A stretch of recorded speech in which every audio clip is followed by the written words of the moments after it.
Bab 4. Membunuh Master setingkat elit. Kakstansa, kamu duduk dan istirahat dulu. Devan menggandeng tangan Evelyn dan menuntunnya untuk duduk di sebuah kursi, tanpa memandang pengawal yang agresif itu, berkata lembut. Devan, kenapa kita tidak pergi? Wajah cantik Evelyn penuh kekhawatiran. Dia tahu betul tentang metode kejam Nikita. Melihat adegan ini, Nikita dan Torres sangat marah.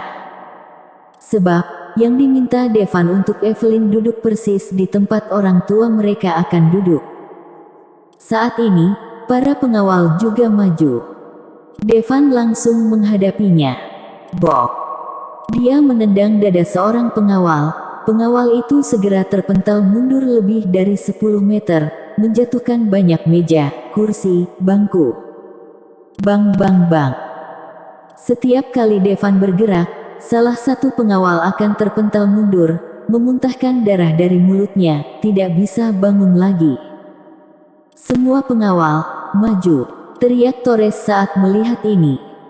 Tiba-tiba, semua pengawal yang hadir bergegas mendekat.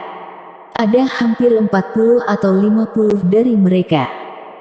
Tapi, Devan seperti harimau yang keluar dari kandangnya.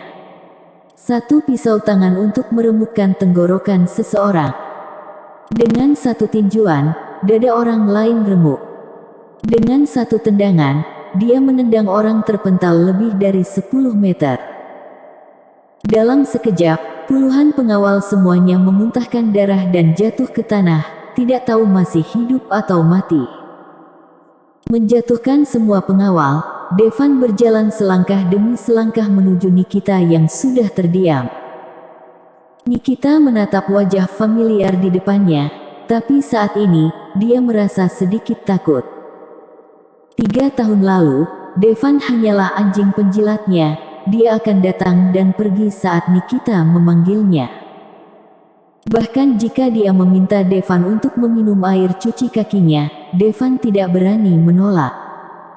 Tapi sekarang, pria ini, seperti dewa pembunuh, menghabisi puluhan pengawal dalam sekejap. Ternyata kamu sudah menjadi seorang master, tapi kamu tidak bisa lancang di sini. Pada saat ini, teriakan dingin terdengar, kemudian seorang pria paruh baya keluar dari kerumunan. Itu adalah Tiboar, seorang master yang sudah disewa oleh keluarga Shimura selama bertahun-tahun. Aku dengar Tiboar adalah master puncak elit.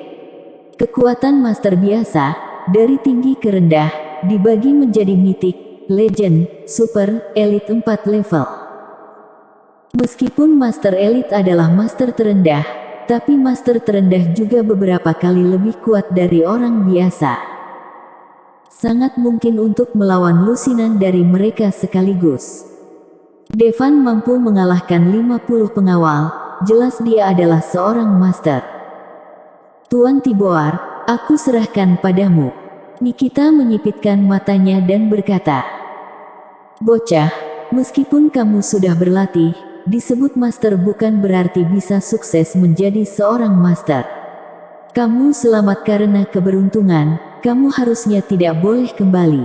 Tiboar berkata dengan tangan di belakang, melihat dengan menghina. Devan menatap pria di depannya, dengan kebencian di matanya.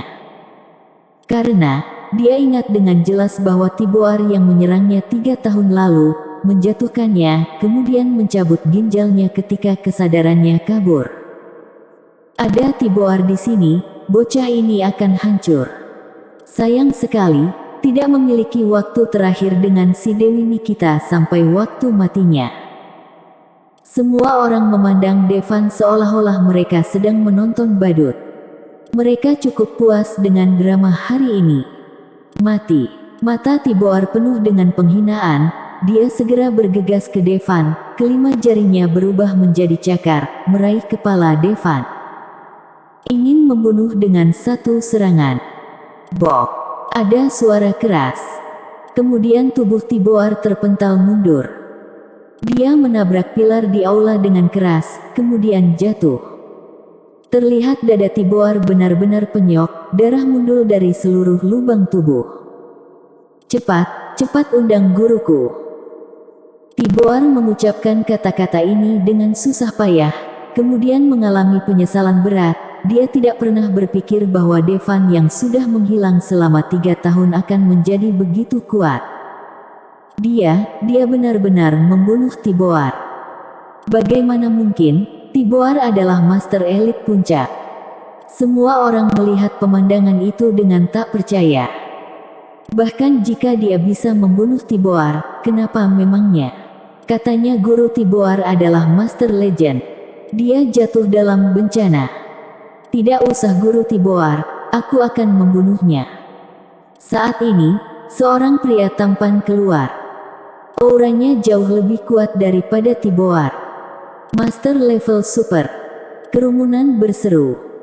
Itu adalah Master Ramirez yang diabadikan oleh keluarga Sarko. Tidak tahu seberapa kuat Master Super daripada Master Elite.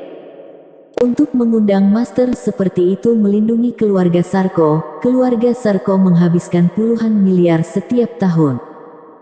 Tunggu sebentar. Tepat saat master keluarga Sarko hendak bergerak, teriakan pelan terdengar. Semua orang mendengar ke arah suara, terlihat wajah yang memukau. "Cleova, apa yang kamu inginkan?" Torres mengerutkan kening dan menatap Cleova. Tidak tahu apa yang akan dilakukan Cleova. "Torres, demi aku, masalah ini lupakan saja." Cleova berkata, suaranya sangat seksi, sangat bagus. Setelah selesai berbicara, dia berlari ke arah Devan, mengedipkan mata besarnya yang sensual ke arah Devan, berkata, "Hai, kita bertemu lagi.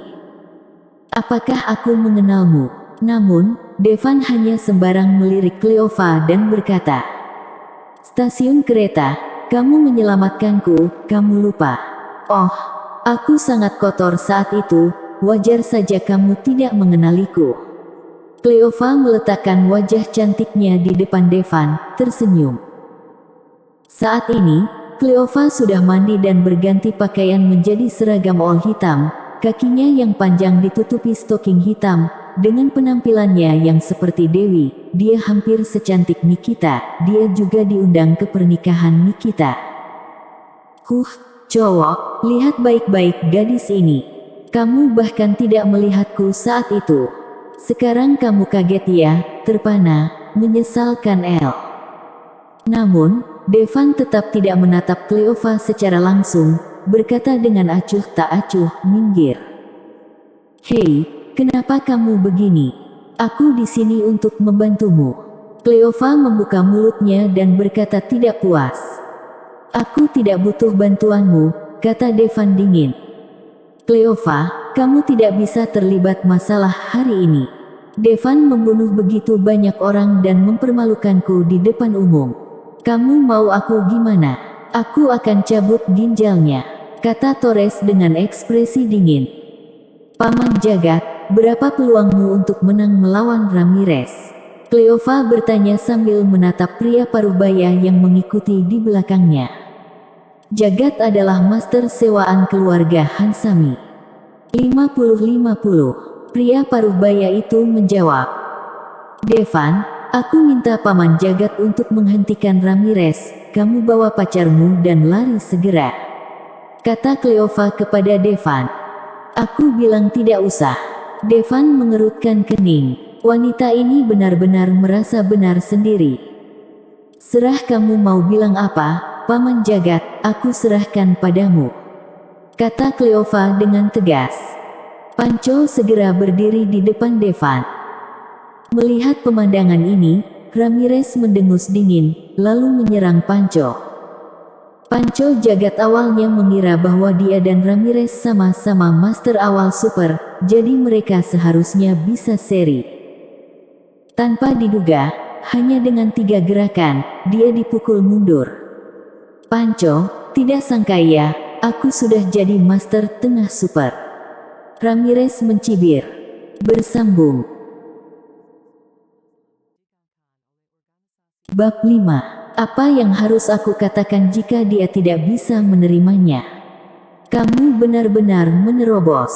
Panco menghela nafas, berkata kepada Cleova, "Nona, aku tidak berguna, aku bukan lawan Ramirez.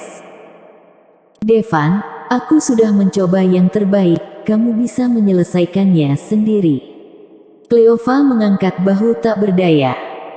Bocah, giliranmu, kata Ramirez pada Devan dengan bangga. Namun, dia tidak menyelesaikan kalimatnya. Devan muncul di depannya. Sebuah tamparan membuatnya terbang. Plak. Melihat adegan ini, semua orang terkejut lagi. Devan benar-benar menamparkan Master Tengah Super. Nona, apakah kamu sudah tahu bahwa dia bisa menyelesaikannya? Pancho memandang Cleova di sampingnya dengan ekspresi terkejut. Cleova menggeleng, dia tahu Devan bukan orang biasa, tapi Ramirez juga bukan orang biasa. Alasan melakukan ini, tentu saja, untuk membayar Devan karena sudah menyelamatkannya. Dia tidak ingin berutang budi pada Devan. Bahkan master sewaan keluarga Sarko pun dimusnahkan oleh Devan. Semua orang di sini, tidak ada yang bisa menghentikan Devan. Melihat Devan si pembunuh, Nikita akhirnya ketakutan. Devan, aku salah. Aku minta maaf. Aku istrimu. Kamu tidak bisa membunuhku. Selama kamu tidak membunuhku, aku akan memperlakukanmu dengan baik di masa depan.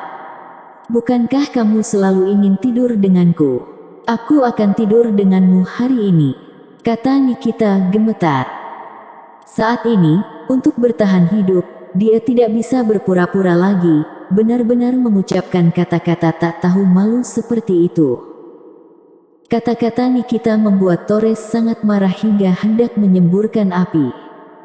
Tidak sangka si jalang Nikita akan bisa mengatakan hal seperti itu untuk bertahan hidup. Ekspresi Devan kembali ceria. Dia memandang Nikita sambil tersenyum, berkata, apa yang kamu katakan itu benar. Sungguh Devan, jangan bunuh aku. Aku sekarang punya harta triliunan. Aku bisa memberimu uang sebanyak yang kamu mau. Jika kamu ingin tidur denganku, ada kamar tamu di lantai atas. Kita bisa naik sekarang, kata Nikita cepat.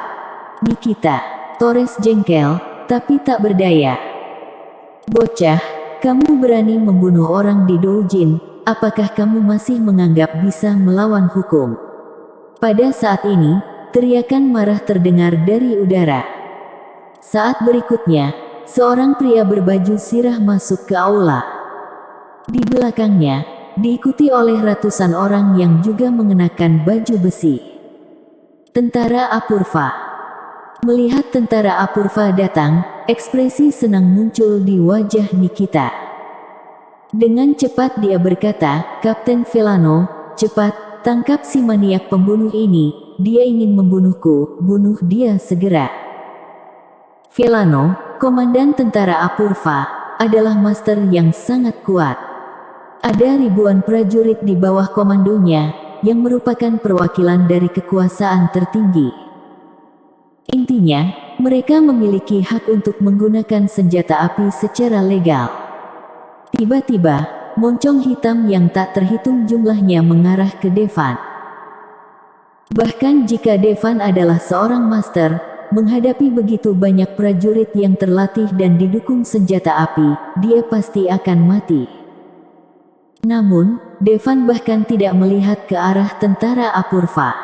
Dia berkata kepada Nikita dengan ekspresi main-main, Nikita, wajahmu sudah berubah lebih cepat daripada membalik halaman buku. Kamu baru saja bilang kamu mau memberiku uang dan tidur denganku. Sekarang kamu malah mau bunuh aku. Devan, meski aku biarin kamu tidur sama aku, memang kamu mampu. Aku hanya mengulur-ulur waktu, dalam hati hanya ada Kak Torres. Ucap Nikita dengan bangga.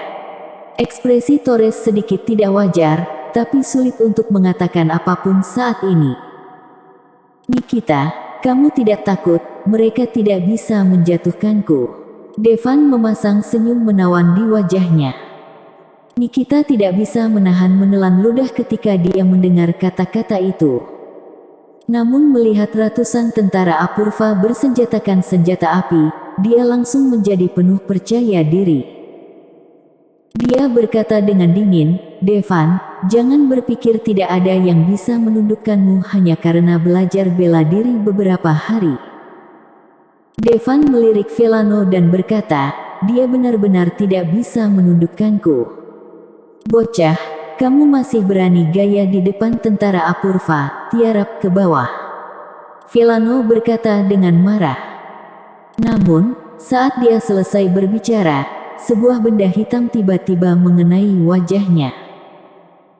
Dia akan memerintahkan bawahannya untuk menembak Devan menjadi sarang lebah, tetapi ketika dia melihat dengan jelas benda hitam itu, matanya membelalak. Jari Dewa Pembunuh. Jari Dewa Pembunuh yang dianugerahkan oleh Ratu, memiliki jari Dewa Pembunuh setara dengan memiliki kekuatan tertinggi, memberikan jurus pembunuh terlebih dahulu dan bermain kemudian. Siapa orang ini? Dia benar-benar memiliki jari Dewa Pembunuh. Namun, tidak peduli siapa itu pasti bukan orang yang bisa dia provokasi. Saat berikutnya, Velano membawa orang-orang pergi dengan putus asa. "Kapten Velano, kenapa kamu pergi? Kamu belum menangkap maniak pembunuh ini." Melihat adegan ini, Nikita tampak bingung, sama sekali tidak menyadari apa yang terjadi. "Nikita, gimana sekarang?" Ekspresi Devan menjadi lebih lucu. Nikita tidak pernah menyangka bahkan tentara Apurva pun tidak berani mengurus urusan Devan. "Kamu, apa yang kamu inginkan?" Nikita tidak tahu harus berbuat apa, dia tidak bisa memohon pada Devan lagi, bukan? Bahkan jika dia tidak tahu malu, Devan tidak akan pernah mempercayainya lagi. Apalagi jika masih melakukannya, jika Devan tidak membunuhnya, Torres akan membunuhnya. Dia hanya bisa meminta bantuan Torres, "Kak Torres, selamatkan aku tidak mau mati." Torres juga sangat panik saat ini, tetapi masih menahan emosi dan berkata, "Bocah, meski kamu mengalahkan Ramirez, aku, keluarga Sarko, bukan lawanmu." "Kapol." Torres langsung terpental mundur. Sidik jari yang jelas muncul di wajahnya. Di tempat kejadian, tidak ada yang berani melangkah maju. "Nikita, harus diketahui apa yang paling ingin kulakukan ketika aku bangun setiap hari selama 3 tahun terakhir ini." Devan melangkah menuju Nikita. Nikita jatuh ke belakang ketakutan. Untungnya, dia ditahan oleh seseorang. Saat dia hendak mengucapkan terima kasih, dia menyadari bahwa tidak lain adalah Devan yang menahannya. Seluruh tubuh Nikita menegang. Dulu, dia benci Devan menyentuh tubuhnya. Karena dia merasa Devan hanyalah pekerja biasa, jika dia tidak memiliki ginjal yang baik, kualifikasi apa yang dia miliki untuk menjadi cowok Nikita? Sekalipun namanya laki-laki, Devan tidak pantas mendapatkannya. Melihat mata Devan yang penuh dengan niat membunuh, dia tahu dia sudah tamat. "Devan, jangan bunuh aku, bawa aku ke rumah sakit, aku akan mengembalikan ginjalmu, oke?" Nikita memohon. Devan merasakan Nikita gemetar. Dulu ketika dia ingin melihat tubuh ini, dia hanya bisa mengintipnya secara diam-diam, tapi sekarang dia memegangnya dengan sangat santai. Tapi, saat ini, hanya ada kebencian di hatinya. Devan langsung memasukkan tangannya ke perut Nikita, sedikit demi sedikit mengeluarkan ginjalnya dari tubuhnya. Darah segar jatuh ke deras tanah. Sesaat kemudian, ginjal Nikita diremas oleh Devan, meneteskan darah. Seperti sedang menikam orang.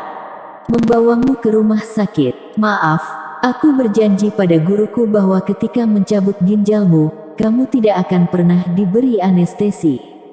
Sama seperti 3 tahun lalu, ketika kamu mencabut ginjalku, kamu tidak memberikanku anestesi."